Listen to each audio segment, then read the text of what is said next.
नमस्कार, स्वागत है आप सभी का। 69,000 शिक्षक भर्ती में बड़ी अपडेट यहाँ पर है। दो महत्वपूर्ण सूचना है। पहले तो सूचना ये है कि कोर्ट ने एक आदेश जारी किया है 69,000 शिक्षक भर्ती के संबंध में। वहीं दूसरी तरफ आप देखेंगे, हमने कल भी एक अपडेट दी थी, उसको भी एक बार हम यहाँ पर आपको बताना चाहते हैं, जिसमें एक लिस्टिंग एप्लीकेशन फिर से फाइल की गई है, जिस पर जल्द सुनवाई और आज की डेट में भी सुनवाई के प्रयास किए जा रहे हैं, ताकि जल्द जो है 13, 156, 27, 21 या 6800 नियुक्ति मामला की हियरिंग जल्दी हो सके। और आज की डेट में अगर आप देखेंगे तो जो आरक्षण का मामला है उसमें इलाहाबाद हाई कोर्ट में भी याचिकाएं पड़ी हैं, वहाँ पर भी हियरिंग चल रही है। लखनऊ की तो आप सभी को पता है। फिर आगे उसमें न जाने कौन से उसमें नए मैटर आ जाए, फिर आगे कहाँ पर क्या उसमें कौन से जो है पेंच फंसे। तो बहुत सारी चीज़ें हैं, जितना लेट होता जाएगा उतनी ही भर्ती प्रक्रिया में कुछ न कुछ चीज़ें उसमें मिलती जाएंगी, क्योंकि किसी ने नहीं सोचा था कि जो पहले कट ऑफ सरकार स्वयं कोर्ट में हलफनामे के रूप में लगा चुके थे 67.11 जनरल की, बाकी और अदर कैटेगरी की इसी हिसाब से, और उसके बाद फिर जब थर्ड काउंसलिंग होती है वहाँ पे कट ऑफ कम होते हैं, यानी जो 6,696 वाला आपका थर्ड लिस्ट था, फिर 6800 लिस्ट आती है तो उसमें ओबीसी एससी की कट ऑफ और डाउन होती है। 6,696 वाले में सबके कट ऑफ डाउन होते हैं, चाहे जनरल के हो, चाहे ओबीसी के हो, चाहे एससी के हों। फिर आप देखेंगे एनओसी वाले मामले में जब कोर्ट ने आदेश दिया, फैसला सुनाया, पहले सिंगल बेंच में मामला था, फिर डिवीजन बेंच में,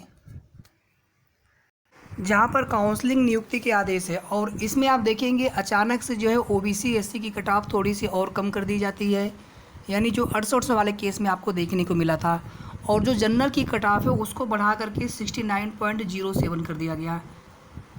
तो फिर जो बीच का जो गैप हो गया एक तरह से, इसमें जो 27-21 की पहले मांग की जा रही थी, जो कट ऑफ था जनरल की और ओबीसी की, उसके आधार पर उनके जो बीच में जितना डिफरेंस था उसके बीच में सारी सीटें फुल होनी चाहिए थी। तो इससे कहीं ना कहीं 6800 की नियुक्ति के मामले में तो अच्छी खबर है। लेकिन जो 27-21 की, देखिए मेरा अपना एक विचार हो सकता है, बाकी आप लोग भी इन चीज़ों को समझते हैं।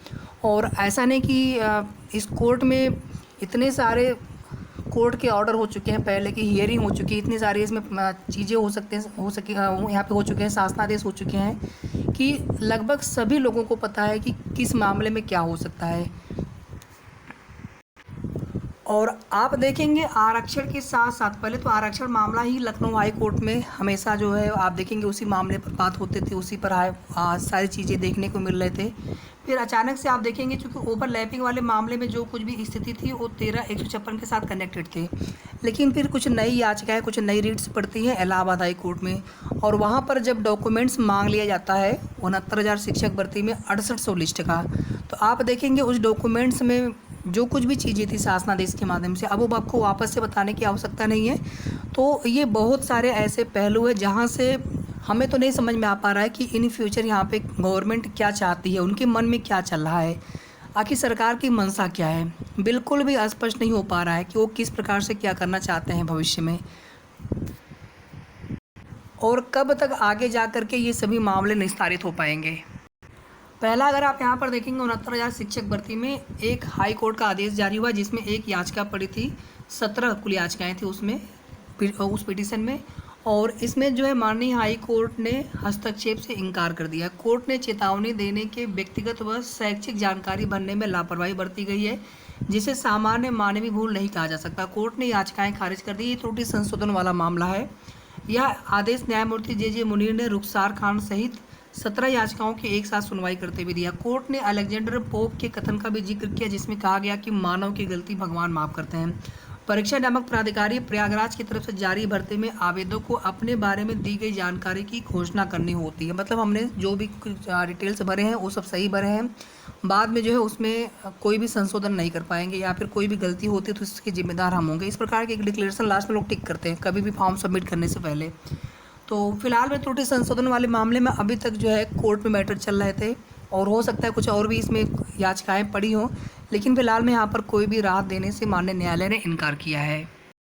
दूसरा मैटर यहाँ पे आप देखिए, जो कि है 6800 की नियुक्ति से संबंधित सीधे सीधे बेसिक शिक्षा की 69,000 शिक्षक भर्ती में आरक्षण की गड़बड़ी के कारण चयन से वंचित 6800 शिक्षकों की नियुक्ति की गुत्थी सुलझ नहीं पा रही। अभ्यर्थी प्रयागराज आने वाले प्रदेश सरकार के हर मंत्री को ज्ञापन देकर नियुक्ति देने की मांग करते हैं। नियुक्ति पाने के लिए संघर्ष कर रहे चयनित अभ्यर्थी ने बताया कि आरक्षण में गड़बड़ी के कारण 6800 अभ्यर्थी चयन सूची से बाहर हो गए थे। अभ्यर्थियों ने मुद्दा उठाया था मुख्यमंत्री की पहल पर।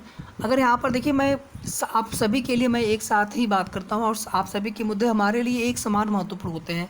यहाँ पर देखिए, अगर आप तो 27-21 की कोई बात नहीं हो रही है, और जो ये कट ऑफ बदला है, हमने आपको अभी उस पर एक बार आपका ध्यान भी आकृष्ट करना चाहा कि उसके वजह से जो 27-21 में हम लोग जितनी सीटों की मांग कर रहे थे, कहीं ना कहीं उसमें इन फ्यूचर, हालांकि जो भी 69.07 वाला कट ऑफ है वो NOC वाले मामले में एक शासनादेश जारी हुआ था, लेकिन सरकार ने जो हलफनामे के रूप में कोर्ट में लगा रखा है उसमें अलग कट ऑफ है, 67.11 है जनरल की कट ऑफ।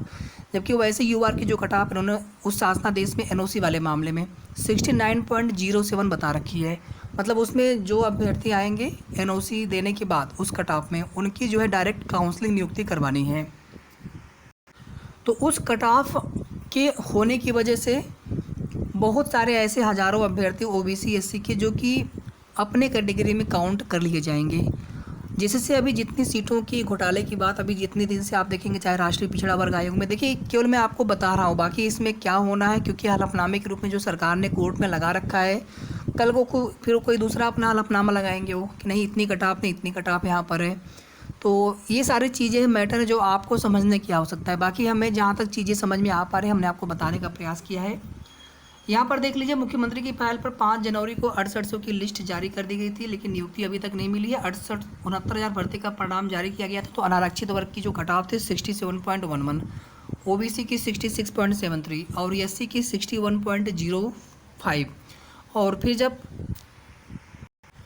थर्ड काउंसलिंग हुई थी तो उसमें कट ऑफ डाउन हुई थी, और उसके बाद जब तीसरी लिस्ट आपकी 6800 वाली आई है तो उसमें आप देखेंगे कि ये कट ऑफ वहाँ पर आपको देखने को मिला था। OBC की 65.53 और SC की 59.55।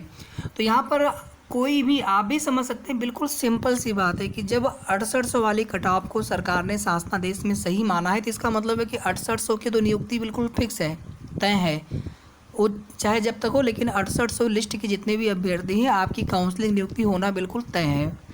लेकिन उसके अलावा और OBC SC की सीटें मिलने की जो आसार है, कहीं ना कहीं वो कोर्ट से ही उम्मीद है। गवर्नमेंट देगी हमें नहीं लग रहा है। कोर्ट से 13-156 का मामला हो, 27-21 का मामला हो, सरकार ने जो पहले के हलफनामे लगाए हैं कोर्ट में जिस कट ऑफ को लेकर के, और राष्ट्रीय पिछड़ा वर्ग आयोग की जो रिपोर्ट है उसके अनुसार 27-21 पर सीटें पूरी मिलनी चाहिए। लेकिन इस कट ऑफ अंक से गवर्नमेंट की जो मंशा है, सरकार की जो मंशा है, तो हमें यही समझ में आ पा रही है कि यहाँ पर जो है और सीटें 6800 के अलावा और सीटें मिलना मुश्किल लग रहा है। 6800 को लिस्ट को नियुक्ति यहाँ पर 100% मिलना है फिलहाल में। आगे जो है सरकार की मंशा देखिए क्या है, किस प्रकार से मामले को निस्तारित करना है। NOC वाले मामले में UR के जो कट ऑफ है 69.07 कर दिया गया। तो कट ऑफ अंक बढ़ाने का सीधा सा मतलब है कि हज़ारों OBC SC के अभ्यर्थी जो कि अभी अनरिजर्व की सीटों पर सिलेक्ट माने जा रहे थे, 67.11 कट ऑफ से ऊपर थे, लेकिन अब 67.11 कट ऑफ से ऊपर और 69.07 कट ऑफ तक वे OBC SC या आरक्षित वर्ग के अभ्यर्थी अब अपने कैटेगरी में आ जाएंगे। तो फिर वही है कि 27-21 में जो अभी 18,988 सीटें की घोटाले की बात अभी तक बताई जा रही थी, या फिर प्रूव भी हुआ था, सिद्ध भी हुआ था, लेकिन अब उसमें कहीं ना कहीं 6800 की नियुक्ति को दे करके हो सकता है कि आरक्षण के मामले को यहाँ पर निस्तारित करने का प्रयास सरकार की तरफ से किया जाए। बाकी आपको जो कुछ भी चीज़ें समझ में आ पा रही हैं आप भी कमेंट करके हमें ज़रूर बताएं। वीडियो को आप लोग प्लीज़ लाइक और शेयर ज़रूर कर दीजिएगा। धन्यवाद।